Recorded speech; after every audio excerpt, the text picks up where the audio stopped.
Cottage gardens are one of the best loved garden styles of all, buzzing with colour and texture and life. They don't have rules, they're a celebration of the homemade and homegrown, the local and recycled. They're affordable and they don't require any expert gardening skills. It's Alexandra from the Middlesized Garden YouTube channel and blog, and in this compilation video we'll give you all the elements of creating a beautiful cottage garden. We'll start with general principles of the hard landscaping, then how to buy vintage and reclaimed items. There'll be 25 best cottage garden plants and a look at 3 very different cottage gardens. One is a rustic cottage garden created literally on a strip of field. Another is a designer cottage garden, and the third is a cottage garden which is adapted to a different weather and climate. So let's start with the hard landscaping. One of the principles of cottage gardening is to use whatever you've got, but it still helps to see what other people have done. If you're buying from new, then try to buy items that have been reclaimed or been made locally. So let's start with garden paths. One of the important things about garden paths is that they should go where people naturally walk in the garden. So if people have been trudging across a bit of lawn, then perhaps that's the place to put a path. Brick paths work beautifully. Use reclaimed or traditional clay bricks, and do remember to try and match up the colour of the bricks in the garden to the bricks in your house. Stepping stones can be a great budget choice. Look out for reclaimed stones, irregular flagstones, or even recycled concrete. And mixing up pavers can also work very well. You might be able to get a job lot or the ends of a sail and buy a few more expensive pavers and then mix them with the other cheaper ones. Gravel is another good choice. It's affordable and it's great for drainage, but you will have to top it up about every 5 years, and it does attract more weeds than other path choices. Bark or wood chip paths are very affordable and they're really eco-friendly and they're nice to walk on. They of course will also need topping up, but they'll ultimately break down and completely disappear, so you can vary where your paths are. And finally, of course, the cheapest option of all, grass paths. If you've got a lawn and you're growing some of the grass longer, just mow the path in the middle of it. Now let's look at fences and boundaries. You could have picket fences or other wooden fences. You could have wattle or woven fences. You can paint your fences or leave them looking natural. Dry stone walls are very wildlife friendly because there are little nooks and crannies for wildlife to shelter in. And of course, hedges are about as cottage garden as you can get. A mixed native hedge is a perfect solution. It's really good for wildlife and it'll look pretty too. Recycled, second-hand, vintage or thrifted landscaping materials, pots and planters or garden furniture can save you money. And they add a huge amount of character and individuality to your garden. And of course, they are great in terms of sustainability because nothing is being manufactured from new. And one of the commonest things I hear from people when they're talking about recycled or vintage items is, I can never find what I want. Firstly, buying vintage and recycled items is a long game. Think of it perhaps as slow shopping, rather like the slow movement in food. If, for example, you're going to buy a garden bench and you want to buy it new, you can go to a store which sells garden furniture and you'll see several benches, or you can go to several stores in one day, or you can look it up on the internet. But anyway, one way or another, you're going to find a garden bench within a few days. You can click buy and it will be delivered to your house. But buying second-hand and vintage doesn't work like that because you can't rely on any individual item being in any particular sales outlet at any particular time.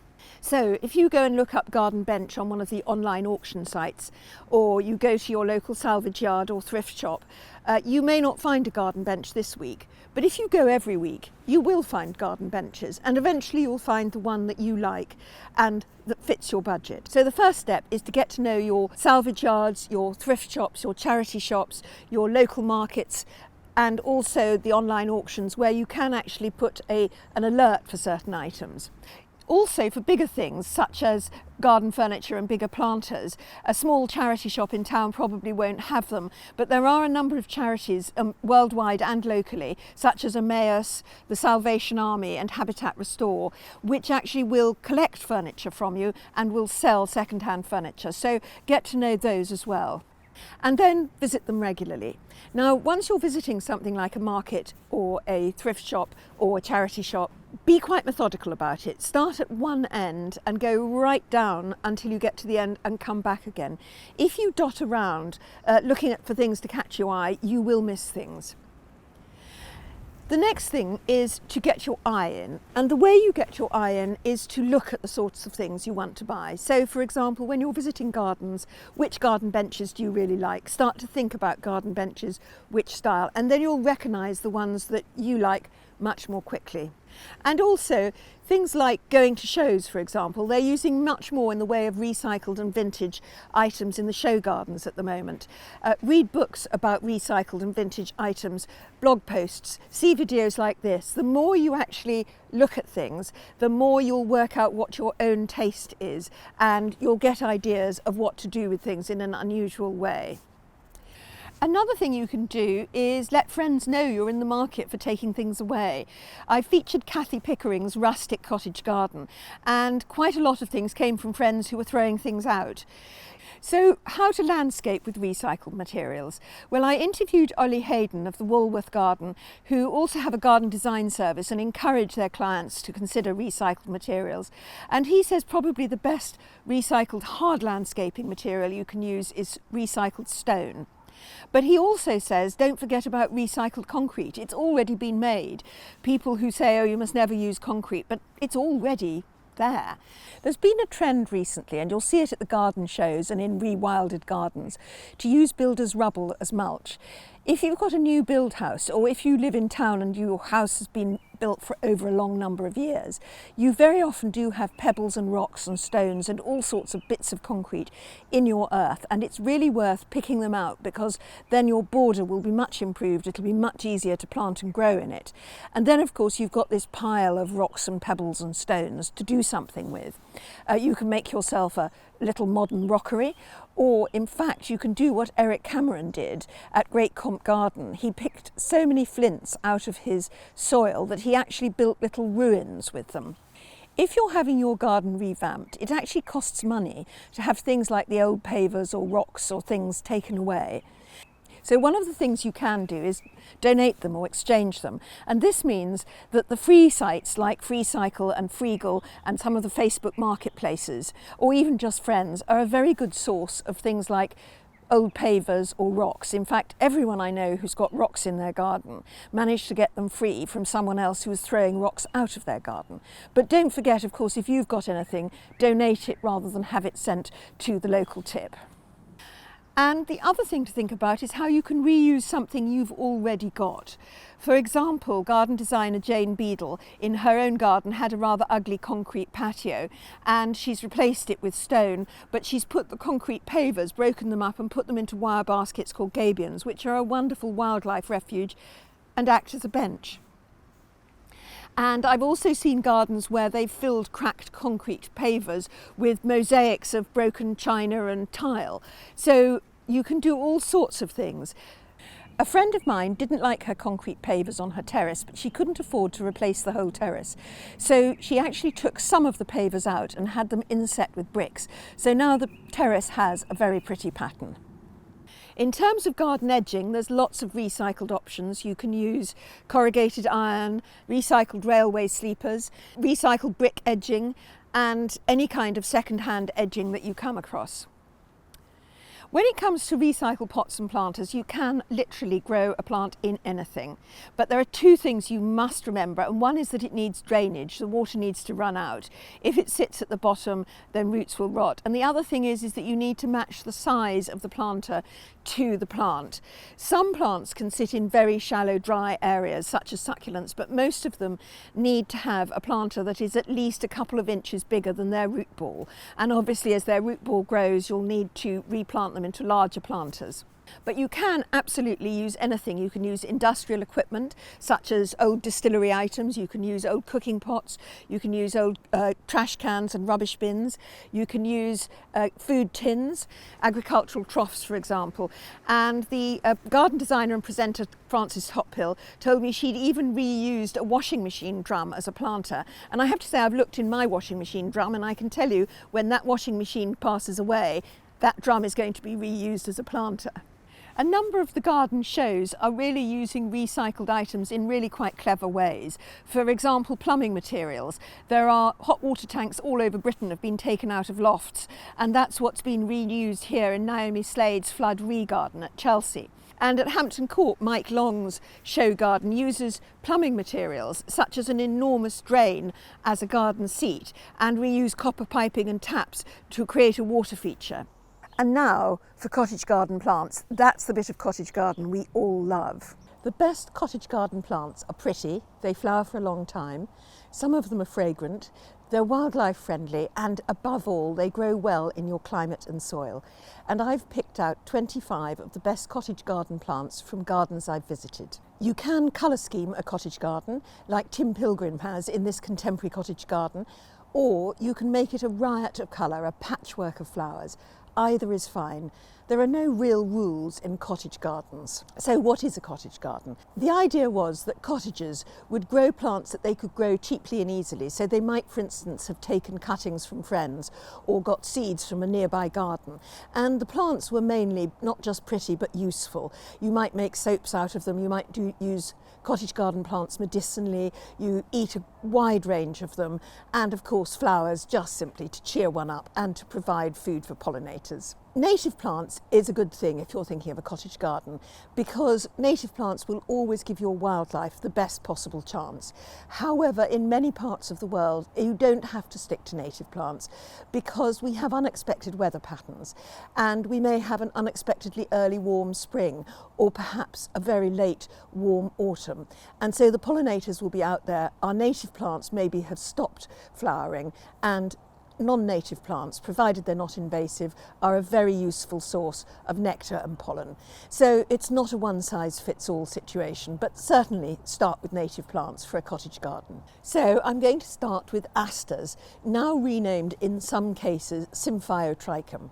You can get asters, or plants that look like asters, all around the world. They are native to the prairies of North America and Canada. There are asters that are native to Europe and also to Asia. So you can find one wherever you are. And they come in beautiful pinks and blues and whites. They're great for late season colour and interest. Perhaps the most classic cottage garden climber has to be the honeysuckle. And of course it's got a beautiful fragrance and it's very wildlife friendly, but honeysuckles do come with a bit of a warning. Once again, there are honeysuckles that are native to North America, there are honeysuckles native to Asia, and there are ones native to Northern Europe. But some of them, the Asian ones for example, can be very invasive in North America. So you do have to check what kind of a honeysuckle you're planting before you plant it. The other thing with honeysuckles is that some of them are very vigorous and they will grow and grow and grow. So unless you want to spend a lot of time clipping them back and back and back, just check what the final size will be. One of the classic cottage garden flowers is poppies. Now, annual poppies grow from seed, and the seed can survive really very cold winters. But obviously they'll need the weather to warm up before it germinates. An annual is a plant that grows from seed, flowers and dies in 1 year. And of course the common poppy, or Papaver is one of those. Now, it's typically found where you've had the soil disturbed. For example, when I dug up my border after 15 years of leaving it pretty much as no dig, the following summer I got loads of poppies, and of course that's why it stands for the First World War, because poppies appeared in the fields after the First World War because they'd been dug up by tanks and trenches. Poppies are really wildlife friendly. I've often found 2 bees in one of my poppies, so they're a wonderful choice, and they come in scarlet but also some sort of pretty purples and lilacs, so it's worth having a little look at the different varieties. Another cottage garden classic is catmint, or nepeta, and really obviously the only reason not to have catmint is that it could attract cats into your garden. However, it's drought resistant, it's deer resistant, it's slug and snail resistant, it grows really easily, flowers for a long time. Really, it's just probably the easiest plant in the world to grow, and it comes in white and lilac and blue. Quite often people recommend growing catmint or nepeta rather than lavender because it's a very similar effect and it's a much more resilient plant. Although it has to be said that actually lavender is a pretty easy grow plant as well, but it just doesn't like getting its feet wet. Another really easy grow, drought resistant, slug resistant, deer resistant plant is the globe thistle or echinops. And I've got 2 clumps in my garden, and quite frankly they're indestructible and the bees absolutely love them, and they give a sort of sculptural interest and a nice grey foliage to the border. Once established, globe thistles need hardly any care. Their seed heads will be eaten by the birds, and over the winter it'll all gradually collapse, and then you can clear it away and new foliage would pop up from the base in the spring. Another plant that no cottage garden will be without is hardy geranium. Now, people mustn't get confused between hardy geraniums and pelargoniums. Pelargoniums are usually labelled geraniums in garden centres, but they're very tender. They really won't last a winter outside unless you're in a very hot climate. And they're usually in pots, they're very Mediterranean. But hardy geraniums can tolerate some really cold areas. And there is a huge number of them. There's about 500 different varieties. And some of them, like my Anne Thompson or Anne Folkard, sort of spread and their flowers kind of roam all through your border. And other ones are lovely low-growing ground cover. And there's even hardy geraniums for dry shade. So what more can you ask? Hardy geraniums flower for months, and literally the only care they ever need is to be chopped back once a year, and quite often they'll even bring out another set of flowers after that. So far, all the plants I've mentioned have been really easy care and low maintenance, but some cottage garden plants are really pretty, really fragrant, but they do need quite a lot of work.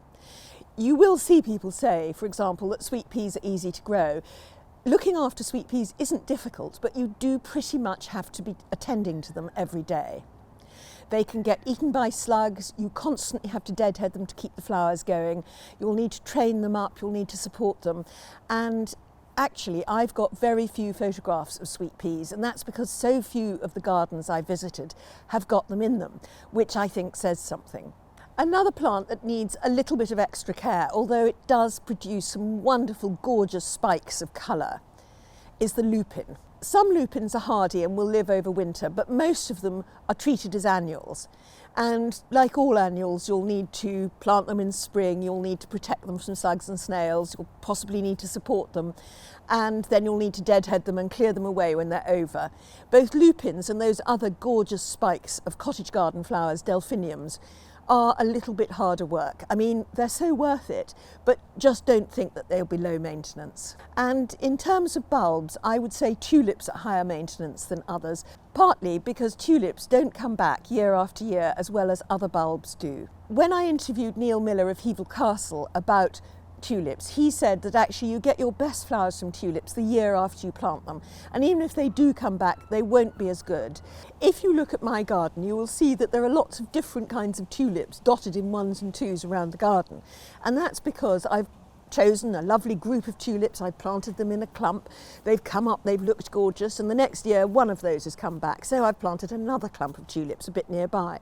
So what you can see is the remains of sort of lots of clumps of tulips over the years, and I think it looks quite pretty and it's quite cottage gardeny, but it's not really the effect I was going for. So what are the best cottage garden bulbs? Well, it has to be said that daffodils are so easy care. There are thousands of different varieties.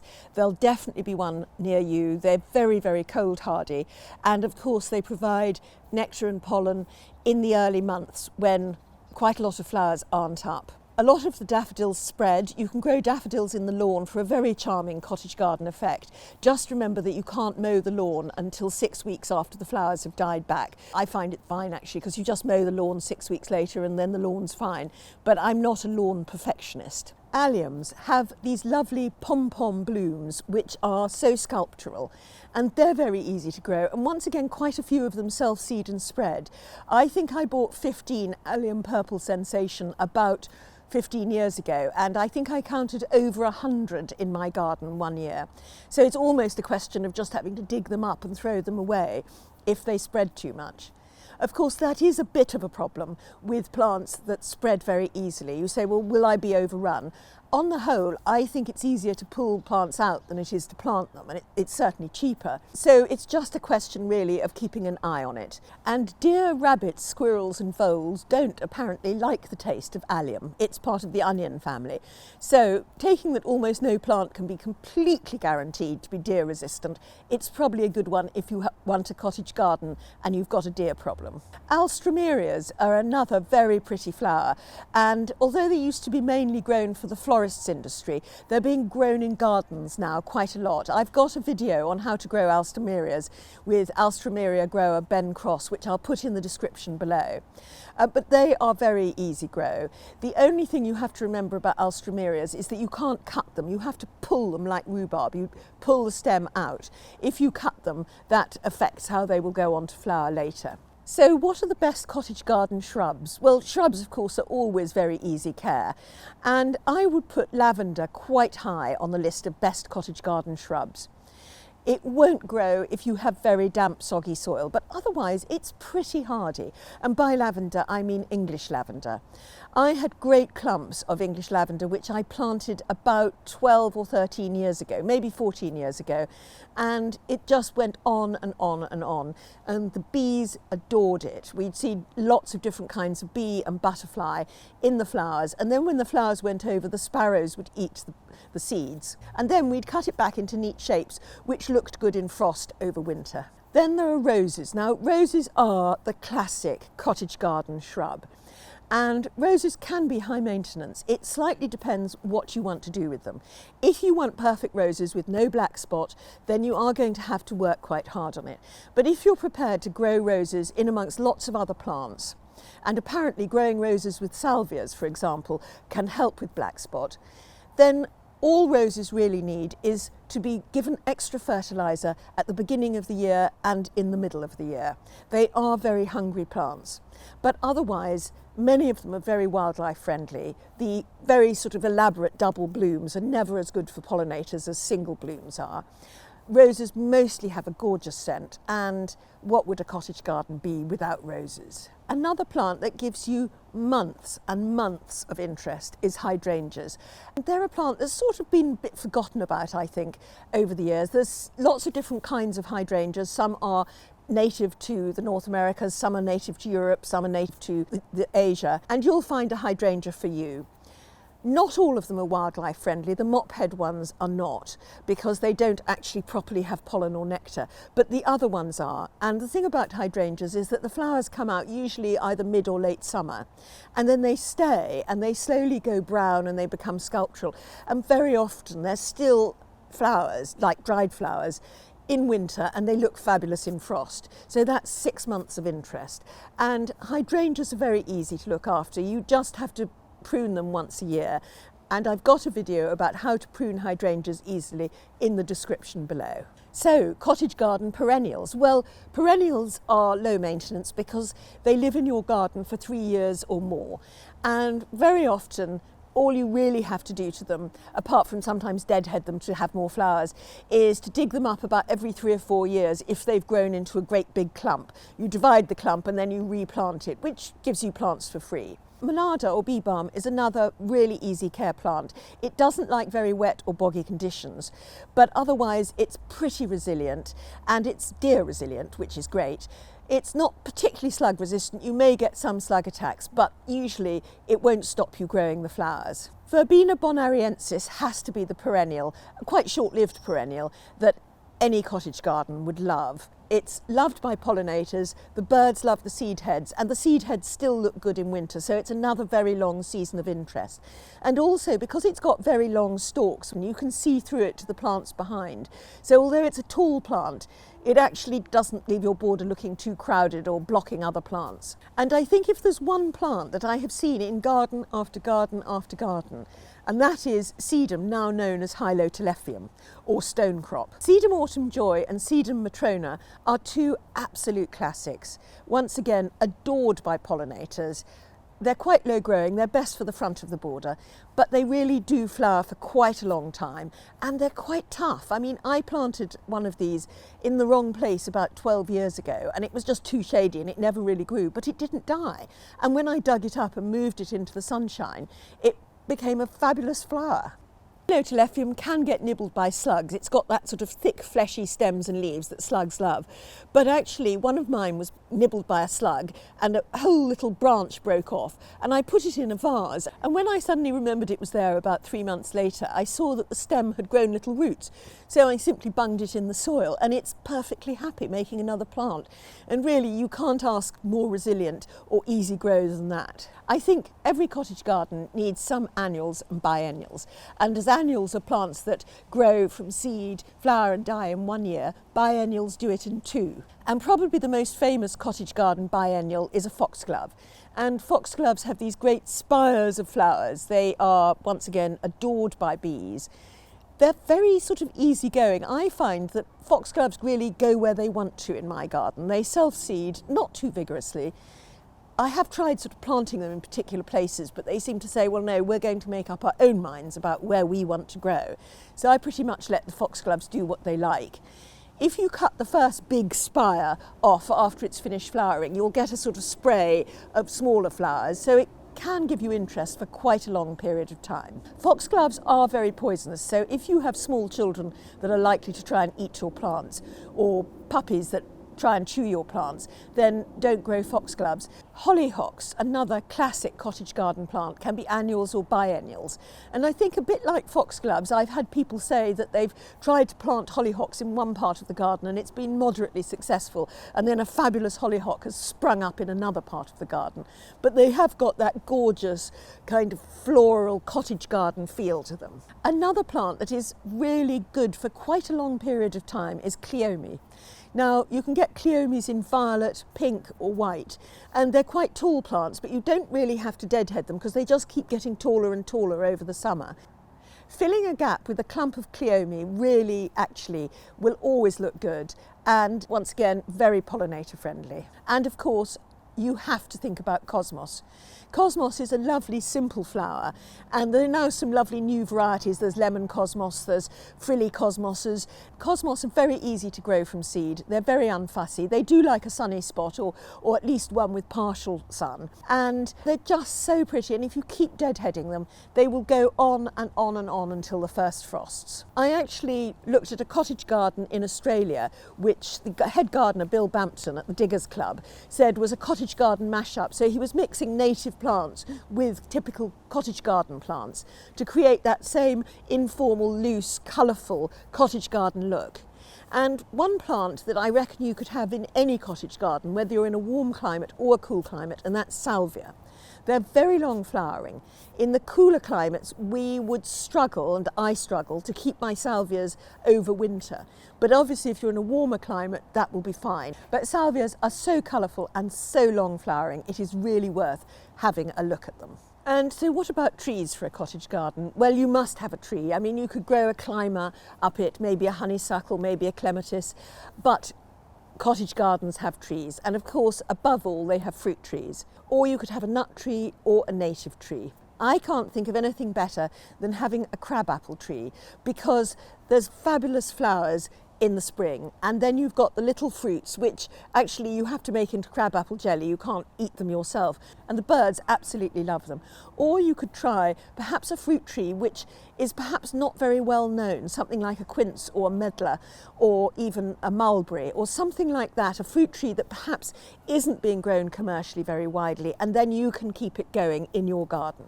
Next, a rustic cottage garden created on a tight budget on a simple stretch of grass. I've just visited a rustic cottage garden which has been created just in the last couple of years by Kathy and Stuart Pickering, literally out of a strip of field.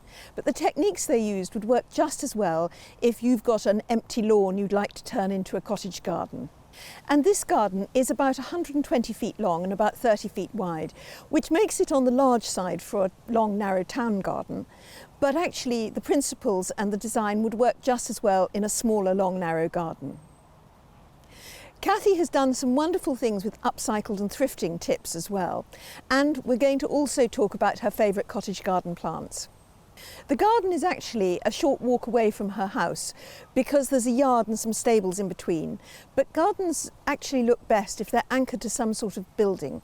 So Kathy and Stuart have created a rustic cottage garden cabin out of a hay wagon, and Kathy calls this her acre. I asked her how she made it. We needed somewhere to sit, and we had an old hay trailer lying around. So we extended the sides of that and then built it from scratch. This is the old tin from our cottage down the road. So when we replaced the tin on the cottage, we used the old tin for here. It's all insulated, and this whole window door piece I saw propped against a house in Tankerton, obviously asking for a new home. So I went and asked the family, and they said, yes, we're waiting for you. We knew somebody would come by.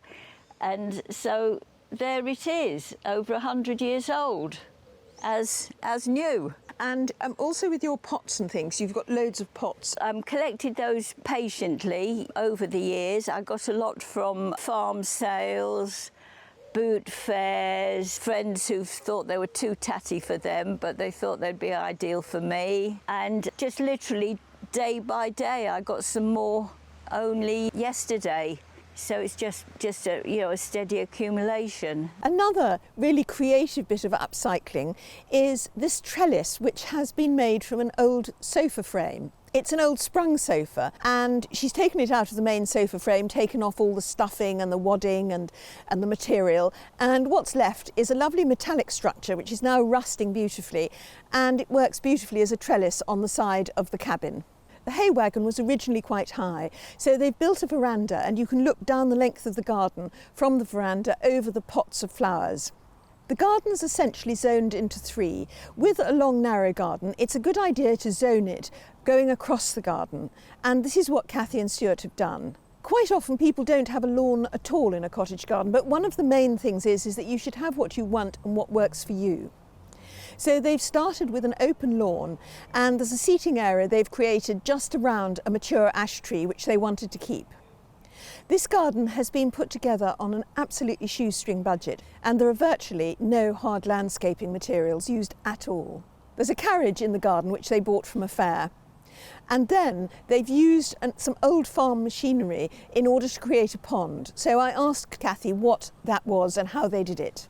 This pond is actually a boiling pot for fence posts. So they put the fence posts and pitch in it, heat it up, and that goes into the fence posts to preserve them. That was at the farm opposite, and it was in their way, so we went and got it with the tractor. This pond is really very deep, so they buried it in the ground right up to the rim, and because it was used for creosote and all sorts of really quite tough things, it really didn't need lining. They were able just to pour water into it, and it's now a lovely wildlife pond. And then you've used corrugated iron as edging round here. Yes, they were pieces left over from making the dacha, and we needed an edging, so my husband cut it into pieces just to echo the same colours and the same style. It does need a bit of work on it at the moment. The second part of the garden is where the borders are, and you reach it through an arch which was also found and upcycled. I asked Kathy to tell me about it. Yes, well, actually, that was in somebody's front garden. They'd thrown it out on the lawn, and I thought, oh, that looks like it's not wanted. I knocked on the door again, and they said, oh yes, please take it away. And these obviously are the alliums and the cardoons and the teasels. Do you add dried flowers new every year? Yes, I think, as you can see, either the birds or the wind, eventually they come away. But these alliums are, honestly, you'd think they were metal. They're so solid and last so well. But I'll redo it this autumn, yes. And you put chicken wire between the uprights. Did you put that or was it there anyway? That was there already, Gosh. yes. When it comes to making borders, Kathy and Stuart use the no-dig method. We started off by putting poles on the ground and filling them with cardboard and then horse manure. We had some very old horse manure. Some of it was up to 15 years old.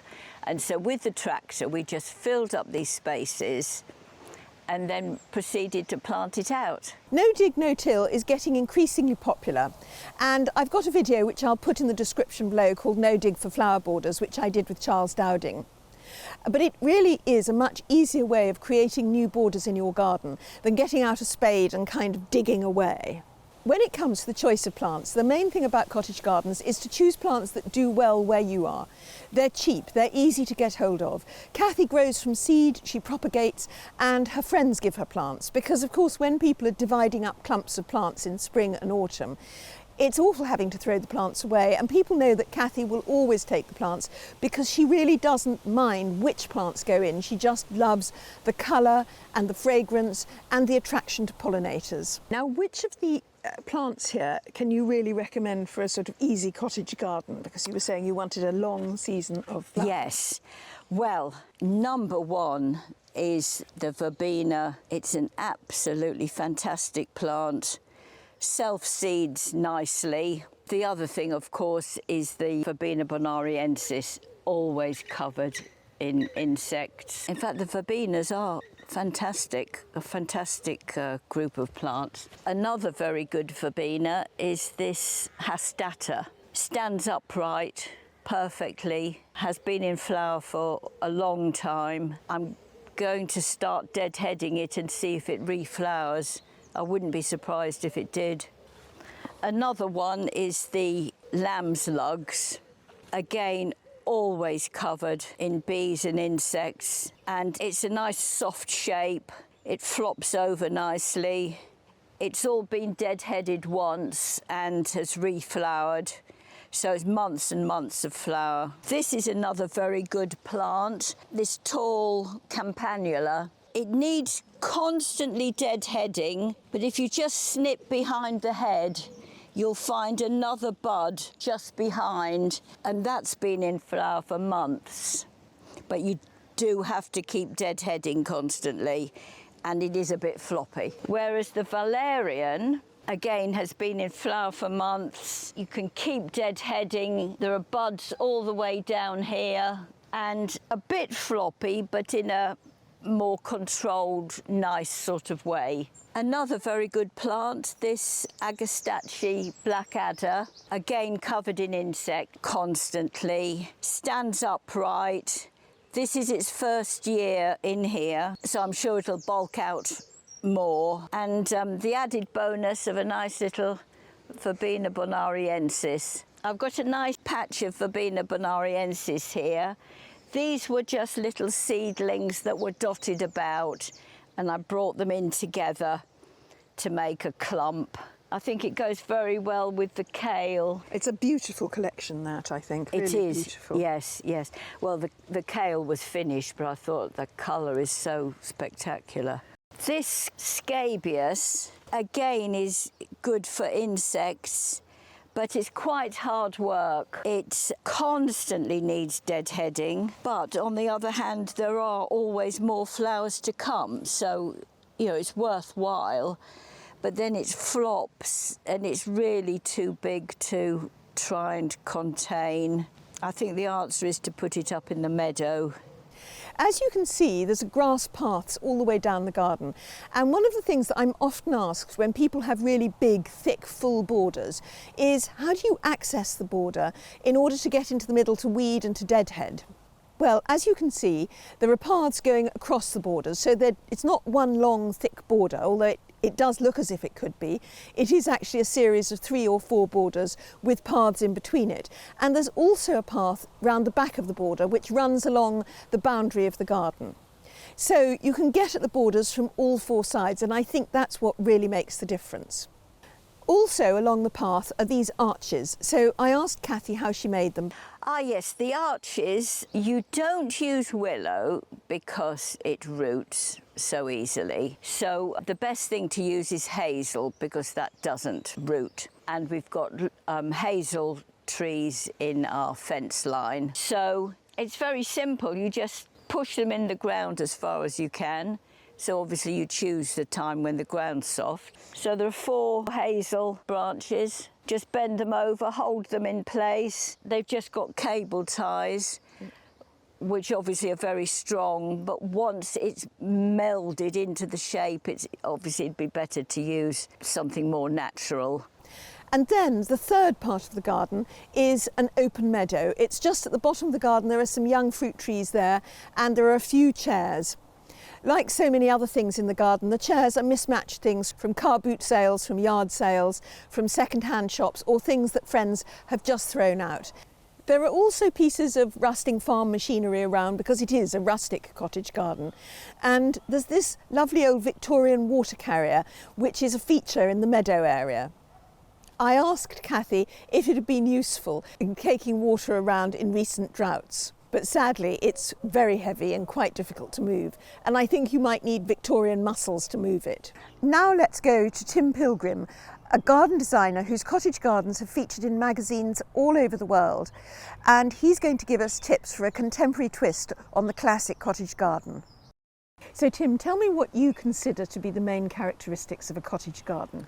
I think when you put contemporary in the front of cottage garden, there isn't too many rules. As far as a planting, repetition is something worth considering, as well as a clearly defined colour palette. So what sort of a colour palette would you recommend? I mean, what did you think when you started with this garden? How did you choose the colour palette? Well, I always look at the colours of the house, especially, and try and relate the planting back to that. But it's also about the surroundings. So we had lots of green, so I knew that it was going to be shade trees, so there had to be a little bit of intensity pop through the season.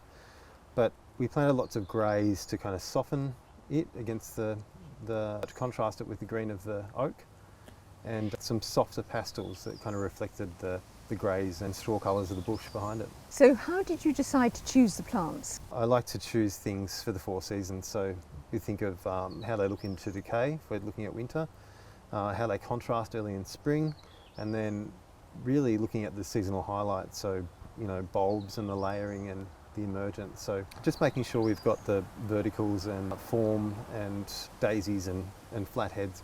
So you're contrasting the flat heads of daisies with upright things like salvias, things like that. Yeah, so I think that's almost as important as colour.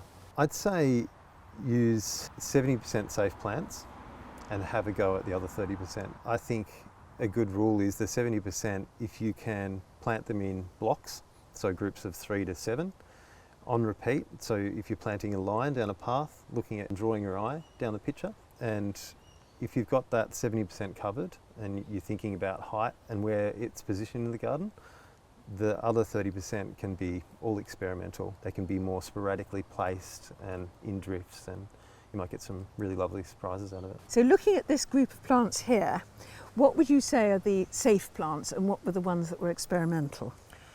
The safe plants were certainly the Centranthus ruber, and that was the Salvia alignosa, the bog sage. The Poa was a really safe bet too. This part of the garden is where we transition from the cottage garden framed around the house to a more naturalistic layout, I suppose, bigger drifts and simpler planting. What are your safe plants here and what are your experimental plants? Verbena is certainly a safe plant, and Calamagrostis is generally a safe plant. And then this grouping here, safe choices and experiments. Safe choices were certainly the Stachys, very reliable and boisterous plant that needs to be controlled. And I suppose the Leporchinia was a bit unknown. I've grown the Leporchinia, I think it's Leporchinia chinensis, in a lot drier climates, but only to half the size. So that was a very happy experimental win, the height we got out of that. So this is a sort of yellow and blue and grey palette, isn't it? Sure. And so what would you say are the safe plants there? Erigeron is certainly a safe plant. It flowers for about 9 months of the year, if not longer. The Achillea, I was actually going for a different cultivar, but it wasn't available. So this was, I think it's called pineapple mango, but it flowered really early. Well, it was late spring, and it just held its colour perfectly. It's kind of gone from a salmon to a butter yellow, so a very happy experiment. But also the Baskin Southern Charm. I'd never used it, and I like to play around with biennials and some gentle self-sowing in the cottage garden. And it came very small in mail order pots, but it started in mid-spring, and it just keeps repeating and repeating, and it's got such a lovely antique-y pink colour to it. Yes, it's lovely, that one. So this grouping here, tell me about this grouping here. This is a very safe planting, but very classic. These were some of the first plants I picked as kind of the backbone through the garden. The only one happy mistake would be that we got a Sacus byzantina that's a slightly different cultivar to the rest, but it's on its own and it's standing up really well. The experiment in this neighbouring planting is the Alchemilla mollis. I know it's very common in the UK, but not here. And I'd grown it once before, or tried to, and without much luck, but it really paid off this time. Talk to me about how you decided to frame the door and the path leading up to it. We decided to frame the cottage because it was really, the original part that we're standing in front of is very symmetrical, very classically early 19th century. We've planted roses, climbing roses, and they've nearly reached the top in the first season. We very simply planted a buxus hedge on the deck and an erigeron border in front of that. How did having such an amazing mature tree impact your design? Well, we were kind of stuck with it, but it was an amazing asset to have. It just provides so much protection and cover and little microclimates around the garden. So it allowed us to, there's an exposed site that was more dictated to more of a dry garden planting. There's a full shade part of the garden, which is, more of a woodland kind of style planting. And then there's almost a second palette that is part shade to one that is full sun.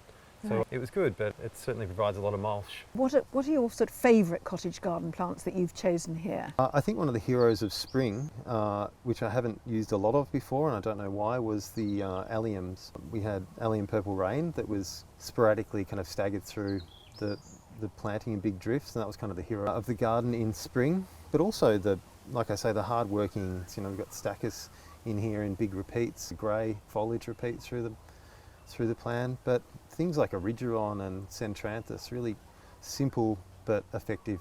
What about in terms of landscaping, and where do you think landscaping belongs in a cottage garden theme? We've got rooms here, but they're a bit more informal. The cottage isn't actually symmetrical to the gate, and that was really important that it stayed offset. So we've got curved paths everywhere, but we framed it in other ways. So the planting itself kind of frames the cottage. We mounded some of the garden beds to give a bit more height at the back and lower at the front, so that we got a really nice kind of convex shape. On entry is what you're kind of greeted with. Although the path isn't straight, the planting kind of wraps around the entry.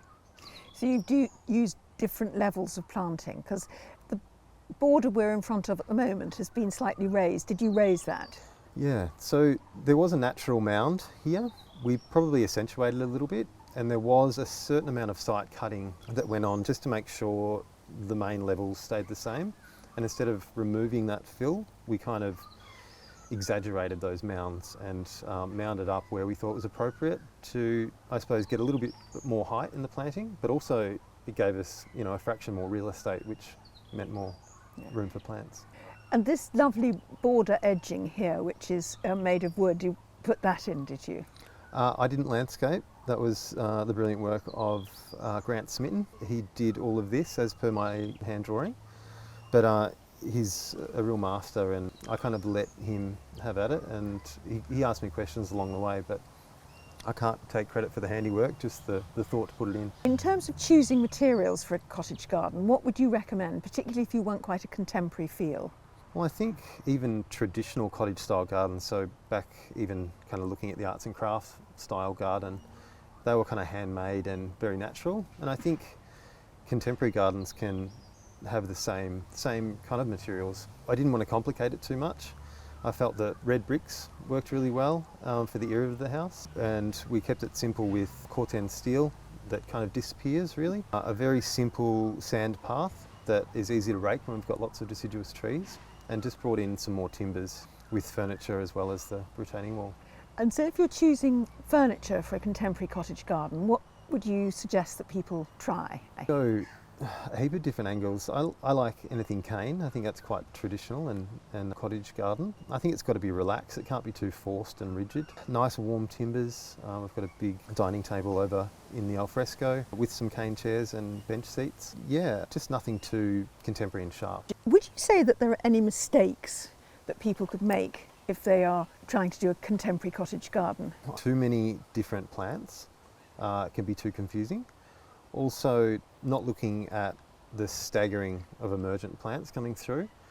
I think it's important to think about it through the seasons and not to put all your eggs in one basket, because it doesn't have to be. If you plan for example, spring bulbs, followed by early spring perennials, there's a group there, and followed by some emergents coming through for the summer show, and then you're addressing form and contrast in seed heads and leaf and autumn colour.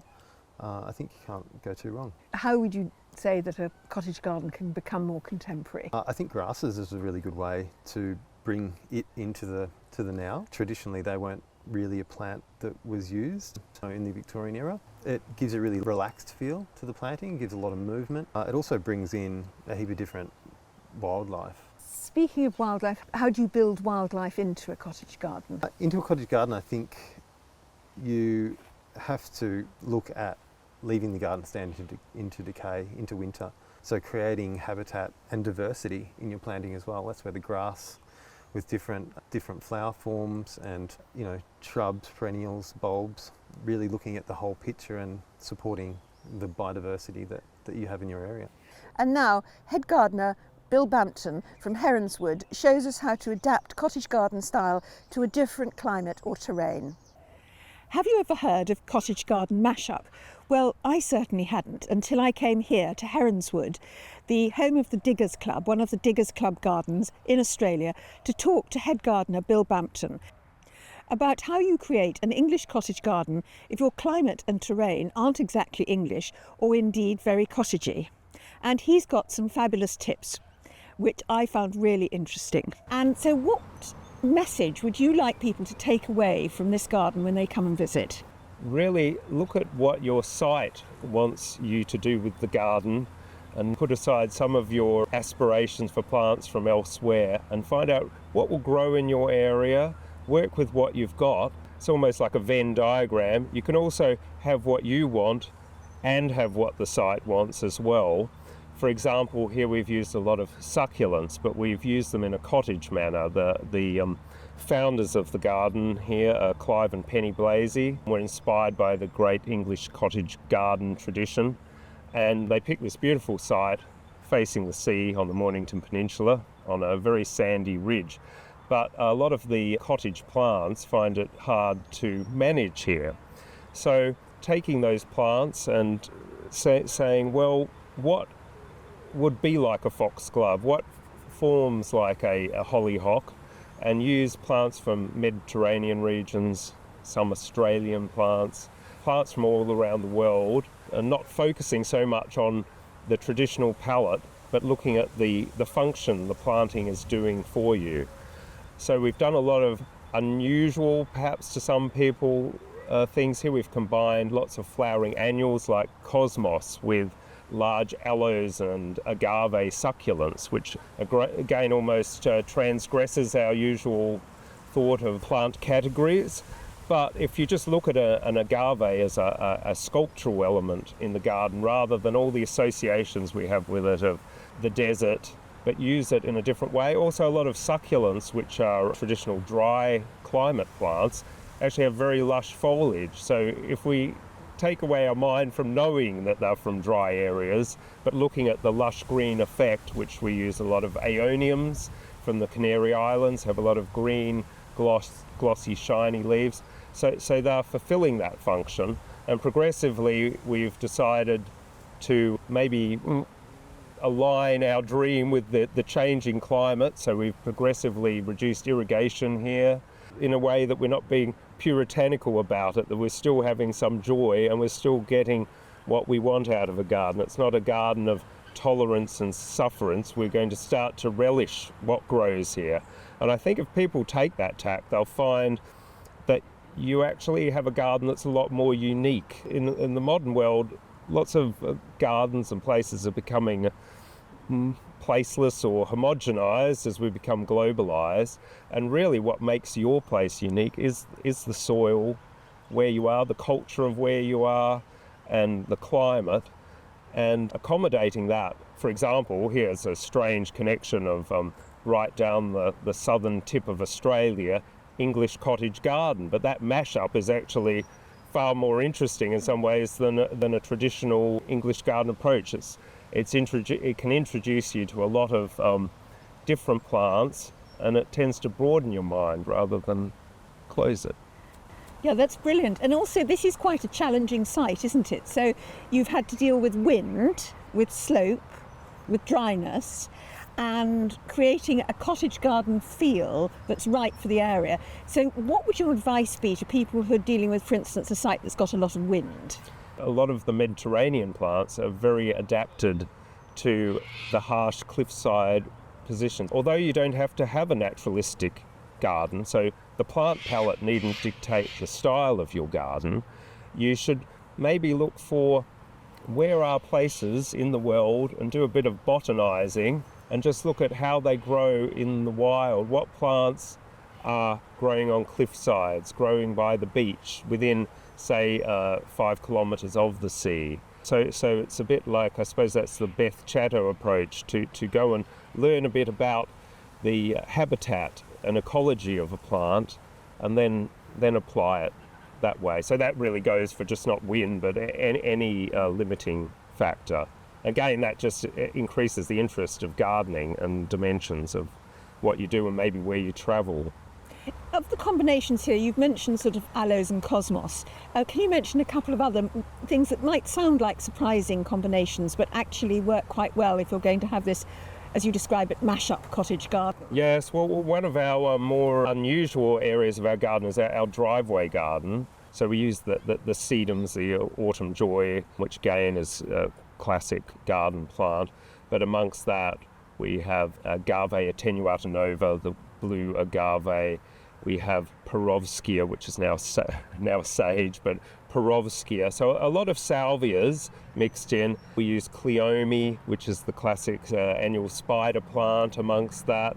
We use sunflowers in the yellower sections. With the succulents, we can use cotyledon, the grey cotyledon, with liliums. Really, my approach to gardening here is I've got grounds, mounds and astounds sort of approach I've come up with. So we've used a lot of those rather unusual plants that you're not going to associate the flowering annuals. One that came up by accident, so I can't claim that, but it was amazing, was just a seedling petunia, again amongst Clinia or Senecio, the chalkstick plant.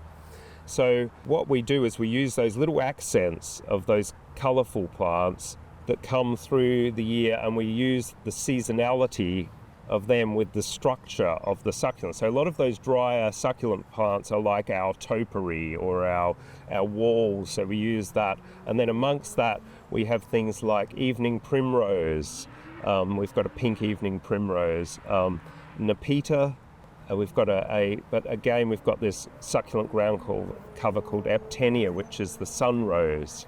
The Diggers Club started, it's over 40 years ago now, in the late 70s, and it was founded by Clive and Penny Blasey. Clive had come from a traditional background of big gardening businesses, and he realised that at that stage it was a stage in gardening before the cottage garden revival and interest in what's old is new, and especially in Australia with a small population, all of the old-fashioned garden favourites were just being thrown out in favour of the newest, latest model, which mightn't have been the best, but it was what they were marketing, and people just couldn't find the old-fashioned cottage garden plant. So it started out as a cottage garden business, preserving heirlooms, and it had that mission of safeguarding them so they didn't disappear. So he started out a very small seed company in South Melbourne, and then he moved here, as is gardener because it's a very inner city part of Melbourne, moved out here to this cottage garden. So the garden here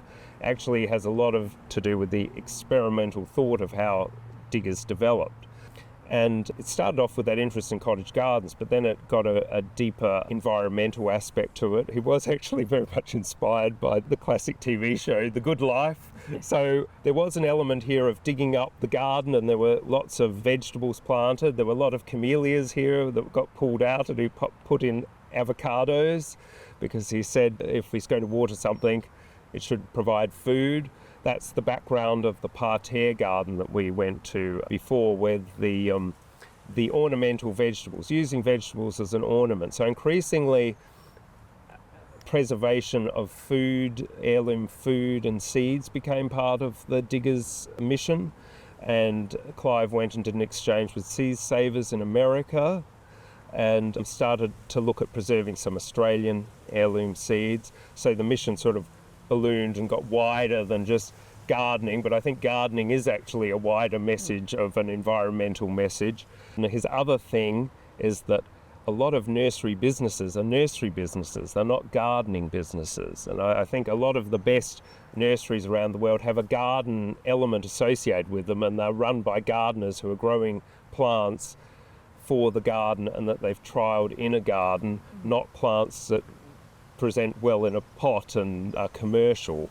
So again, that has really affected how we grow things here, because we're really trialling plants here and seeing how they're performing. We discussed how we're trying to improve the adaptability of plants to harsh conditions.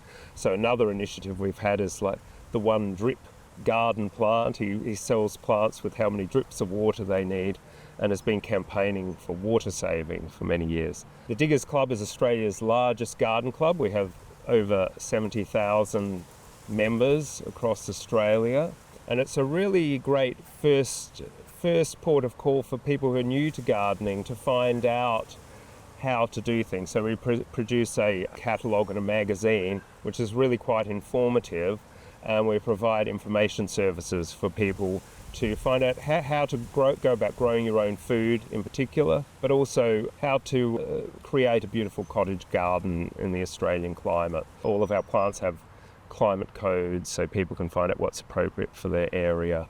And again, I think that's why our garden here, because it's the home of the Diggers Club, it's got to be true to the home gardener. So one of our things is we try to do things that people can do in their own home. We don't get expensive sculpture commissions or great hard landscaping. Part of our thing is being down to earth, so we've got to try and think like the home gardener. It's also why some of our areas are in very domestic size situations instead of grand vistas, because we want people to come here and take ideas back to their own home. There's an area outside the back door of the gallery, I think, which was, just solid concrete, and you broke it up, but the gardeners did it together. You built the stone wall, and you reused planks that that have been found. So you're all doing it in almost a non-expert way. That's like, it's exactly right. We're intentionally, we won't say non-professional, but we're intentionally amateur,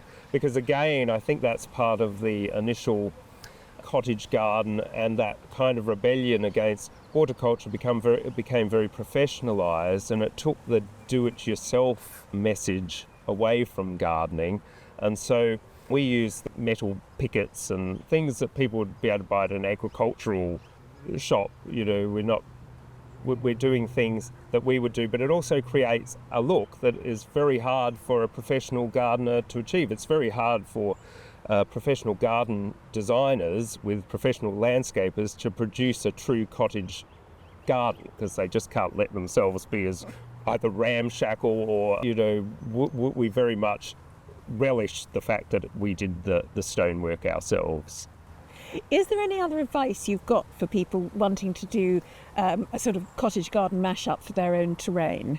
My advice is almost not to ignore advice, but to be very self-reliant, explore things. But I think the biggest thing we've discovered is not being set in your mindset about what goes with what. It's your site will help you dictate the limits of what you can grow, even down to colours and things. We've got some very unusual mixes of, like, we had amaranth that came up in our pastel border that just came up from the compost, a bright red amaranth, and we thought, wow. So I think that the cottage garden response is trying to go with the flow, and I think a lot of gardeners can beat themselves up trying to achieve something that they see on a screen or in a magazine, but really the most interesting thing is you expressing yourself through your site and what's available to you. And if you love English country garden style as well, it's relaxed, timeless, elegant, then don't miss this video coming up next, which is a compilation of English country style gardens and tips. And thank you for watching. Goodbye.